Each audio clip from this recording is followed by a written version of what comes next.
Rotate faces. Rotate faces also similar to the taper face. I just go to the home tab and here it is rotate face and select the face, enter, specify 2 points, first point and the next point. Now what is your rotation angle?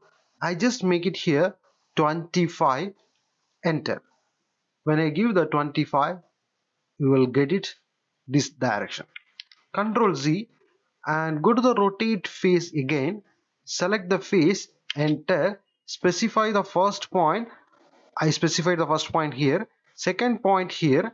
Now I give the value in -25, enter. You can see when I give the -25 I got rotation like this.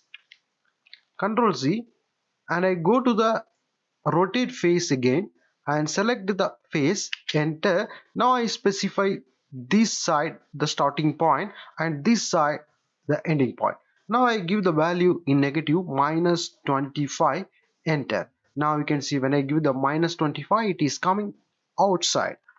Again I go to rotate face, select the face, enter, specify the first point and the next point, then give the value in positive 25.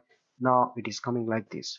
So depends on your selection, first, second, depends on your selection, the rotation will change. This is the way to use rotate faces in AutoCAD 3D.